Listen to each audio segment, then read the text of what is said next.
first author interviews for a local author. I am Ben. We are here at the Sterling Public Library, and I'm here with Clarke, our wonderful local author today.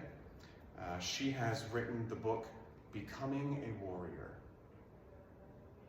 And now, I'd like to talk about that book and about some of your processes. And my first question for you today, describe your book in 10 words or less for people who are just learning about it.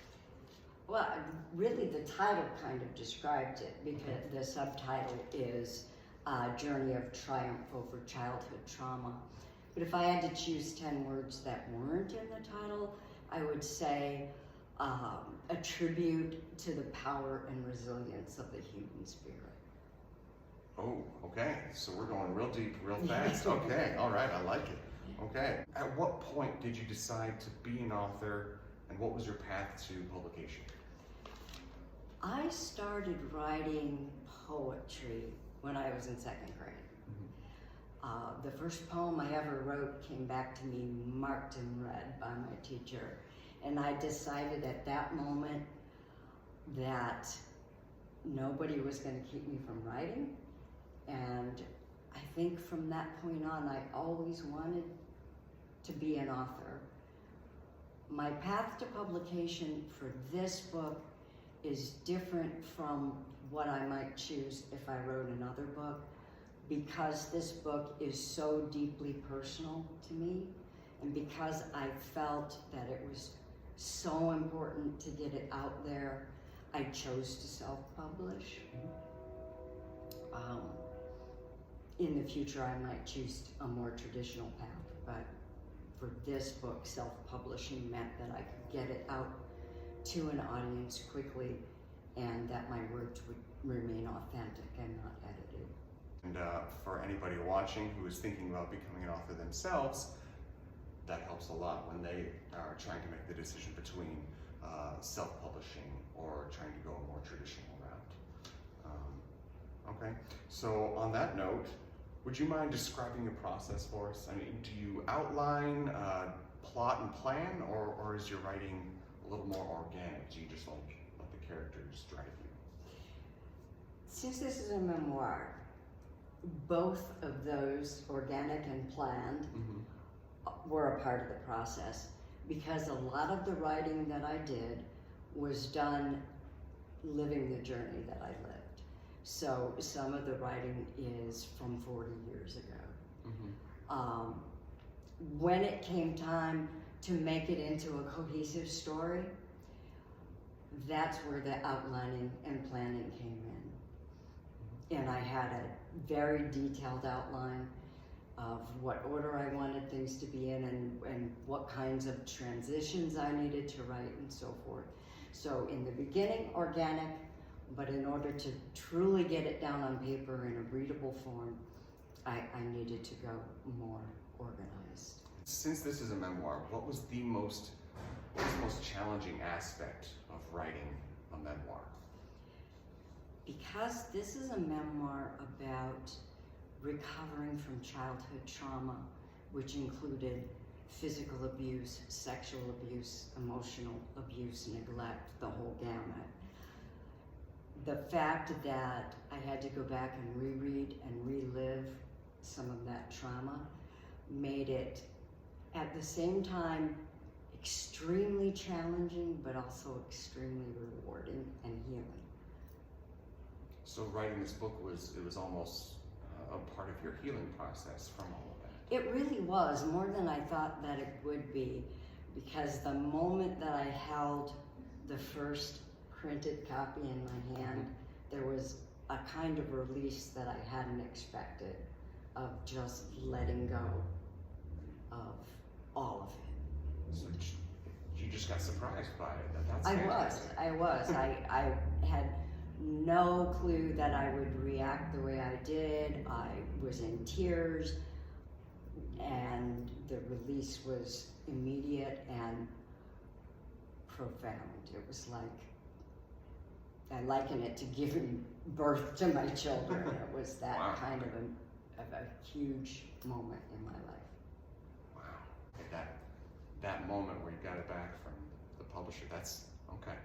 Where I Alright. knew it would be Yeah. out in the world and Yeah. it was no longer just my story. Okay. I can't imagine this would be the case writing a memoir, but please enlighten me if I'm wrong. Did you ever experience writer's block? If you did, how'd you deal with it? I did actually. Writer's block for me was probably different than traditional writer's block because I was reliving some really traumatic pieces and realizing that there were pieces of the story that had gotten left out that I had to actually write, and they were difficult. So I would be blocked at times, and sometimes the only way to deal with it was to just put it aside for a while. But it was important not to do that for too long. So I did two other kinds of things that helped. With pieces that I still had to write, I bullet pointed them, what needed to be written to make them more manageable in my own mind. The other thing that I did at times was to do, I love to write anyway, and was to do writing that had absolutely nothing to do with the book or the journey or anything, to just write about the day I discovered my cat. You know, just find something else totally different to write about, and do that so that I was continuing to write and keep my writer juices flowing, but not necessarily concentrating on the book, and that would clear space for me to go back to what I was writing. Okay. Because I know I've read a lot of different places, you know, a lot of authors, they say the most common thing they've said is to write every day. Whatever it is, it doesn't matter what it is, whether it's, you know, you're writing in your journal or something like that, just make sure you write something every day. So that's kind of what you're getting at, is that you I mean, I do keep a journal, but a lot of my writing process happens internally, so at least I'm doing some, by the time I sit down to put something on paper, it's been written and rewritten a dozen times in my head. Okay.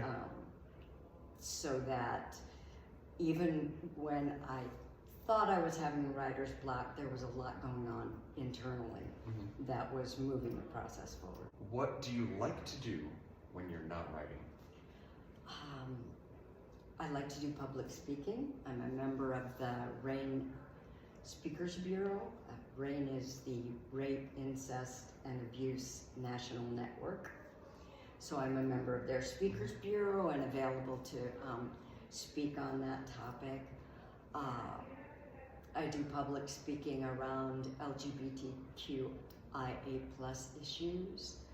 I just came from doing a presentation on those issues. I do advocacy work. I'm deeply involved in politics. I'm a precinct committee person for my precinct here in Sterling, so, and a member of the Central Committee of the Whiteside County Democrats. So I do that work. I love to kayak. I enjoy taking my pontoon boat out for a ride, our pontoon boat, reading, doing puzzles, and binging Netflix with my wife, binging Netflix with my wife. Yeah. You kind of don't have much downtime. I really don't. I was worried when I retired from teaching that what would I do with all that unstructured time, and I found myself very active in the community. This is a new community for us. We've been here almost 2 years now, and just throwing myself into the community, becoming active. The library was the first place I came to get my library card, literally the week we moved into town. Wonderful. So, but becoming active in as much of the community as possible. Would you please share some advice for other aspiring authors? What advice would you give to your younger self? I think both to aspiring authors and to my younger self, write your story. Because you are the only one who can write your story. Nobody else can write it. you write it. And we all have a story. We are all a story. And no one else can tell it like you can tell it because you lived it. Okay. Well, thank you very much, Karen. Everybody, look forward to November 4th, Saturday, November 4th. We are having a local author fair here at the Sterling Public Library, and it will be from 10 a.m. till 1 p.m. So please come on down and talk to Kat. She's a wonderful person, and she's got a whole bunch more stories to tell. Thank you. Thank you.